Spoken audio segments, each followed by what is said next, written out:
Radio. Une autre vision de l'actualité. Cube Radio.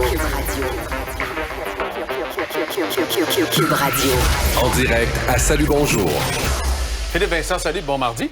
Allô, Philippe. Bonjour à vous deux, bonjour à tous. Pas de changement pour l'instant sur Twitter. Là. Pour la CBC, c'est 69 financé par le gouvernement. Mais alors, quelle histoire que les conservateurs ont poussée?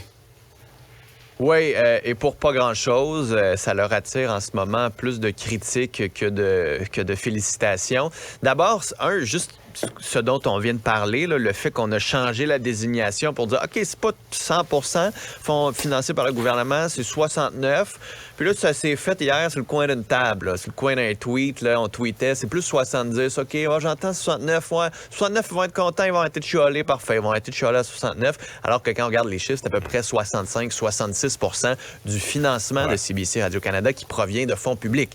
Pas du gouvernement, parce que dans la définition de Twitter, ça dit fonds du gouvernement, ça veut dire que le gouvernement peut avoir un lien avec le contenu éditorial, ce qui n'est pas le cas pour CBC Radio-Canada. Mais là, tu dis Pierre Poilievre là-dedans, qui se salue, qui félicite le tout, alors qu'il se fait critiquer par les libéraux pour dire « Vous avez besoin d'un milliardaire américain pour venir gérer la politique canadienne. Sincèrement, pensez-vous que c'est une bonne idée? » Cette critique-là va porter. Cette critique-là, je l'ai entendue.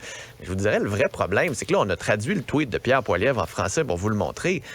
Mais il écrit juste en anglais. Il attaque juste CBC en anglais. Ouais. Il ne parle que de ça en anglais. Ces députés québécois ne sont pas là, ne veulent pas répondre à des entrevues. Il y a un certain malaise, nous dit-on, dans son entourage. Même chose pour C11 sur la défense de la culture québécoise et de la culture canadienne contre les géants du Web. Il fait un parage contre ce projet de loi-là depuis des semaines et des mois, mais juste en anglais.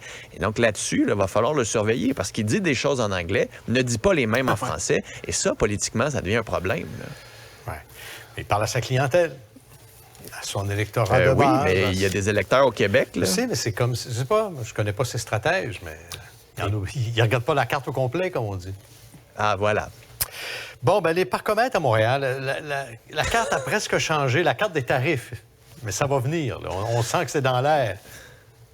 Ah, du Grand Montréal. Tu sais que quand ça va bien à Montréal, là, on laisse traîner des comptes pendant 15 ans.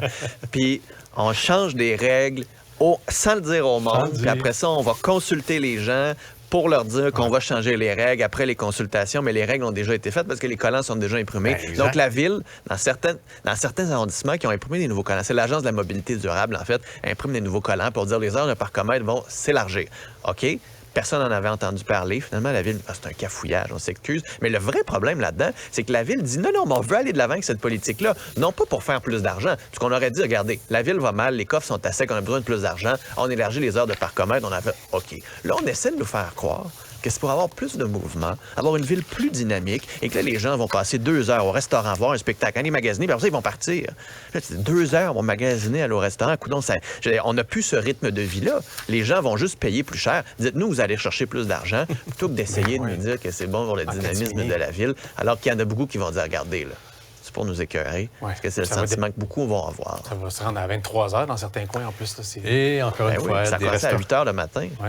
Des restaurateurs, des gestionnaires de salles de spectacle en banlieue vont se frotter les mains d'aise et voir leur coffre se remplir. Ben oui. Salut, demain matin. Cube Radio.